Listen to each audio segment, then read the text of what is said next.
বাসায় নিয়ে অনেক খাবার পাতা পাইছি। কিনে একরকম কালার দেখি, বাসায় যখন নেই তখন অন্যরকম হয়ে যায়। কাঁচা বাজারে ঢুকলেই চোখ ধাঁধানো রঙিন আলো মনে হতে পারে দারুণ সাজসজ্জা, কিন্তু না, এই তীব্র আলোর পেছনে লুকিয়ে আছে প্রতারণার অভিনব কৌশল। গাঢ় সবুজ বাতির নিচে শাকসবজি, হলদে বাতির নিচে মাছ। কৃত্রিম আলোর কৌশলের আসল রং বুঝতে না পেরে প্রতিনিয়ত প্রতারিত হচ্ছেন ক্রেতারা। আমার হাতে যে শসাটি দেখছেন, সবুজ আলোর নিচে এটি সতেজ এবং আকর্ষণীয় দেখাচ্ছে। আমি যদি এটিকে স্বাভাবিক আলোয় অর্থাৎ এই হাতে নিয়ে আসি, তবে দেখা যাবে এর প্রকৃত রং।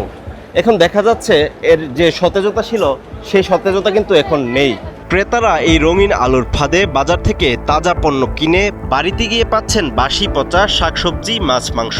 অনেক ক্রেতাই জানেন না কেন এমন রঙিন আলো ব্যবহার করা হচ্ছে।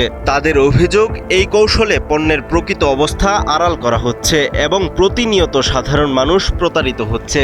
সবই ওদের কারসাজি, কালার দিয়ে রাখে যাতে ফ্রেশ দেখা যায় জিনিসটা, এটা বাসি থাকে, অনেক দিনের বাসি। হ্যাঁ, বাসায় নিয়ে অনেক সময় পুরো অনেক খাবার পাতা পাইছে। এই যে সবজিটা কাঁচা বাজারে লাইটগুলি যে বিভিন্ন কালার দেওয়া হয়, এটার মানে আসলে আমি বুঝি না। আমরা যখন কিনে একরকম কালার দেখি, বাসায় যখন নেই তখন অন্যরকম হয়ে যায়। কেনার সময় না আমি বিভ্রান্ত হয়ে যাই, যেটা কেন আমি বুঝি না, এটা কেন করে, এটা আসলে বন্ধ হওয়া উচিত। এদিকে ভোক্তা অধিকার সংরক্ষণ অধিদপ্তর বলছে, তাদের অভিযানের ফলে এই ধরনের লাইটের ব্যবহার অনেকটাই কমে এসেছে। অন্যদিকে বাজারে দেখা মিলছে ভিন্ন চিত্র।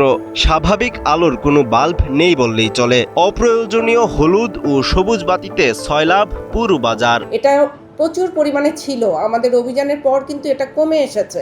অনেক সময় দেখা যায়, আপনি দেখবেন প্রত্যেকটা ব্যবসায়ী, আপনার কিছু অসাধু ব্যবসায়ী আছে, আমরা অভিযান পরিচালনা করে চলে আসলাম, তারপর দেখা যায় তারা এটা আবার প্রতিস্থাপন করছে। বাজার কমিটি অনেক গুরুত্বপূর্ণ ভূমিকা পালন করতে পারে। তারা কিন্তু এই জায়গাটায় তদারকি করতে পারে, কারণ তারা ওখানে প্রতিনিয়তই থাকে। কৃত্রিম আলোর মোহে পড়ে বাসি ও নিম্নমানের পণ্য কিনে প্রতারিত হচ্ছেন সাধারণ মানুষ। প্রশ্ন উঠছে, বাজারে প্রকাশ্যেই যদি এমন কৌশলে পণ্যের আসল চেহারা আড়াল করা হয়, তবে তদারকি সংস্থাগুলোর নজরদারি কোথায়? বাজারে রঙিন আলোর এই প্রতারণা বন্ধে দ্রুত পদক্ষেপ নেওয়ার দাবি ক্রেতাদের। সৈয়দ আমিনুল ইসলাম, সময়ের আলো, ঢাকা।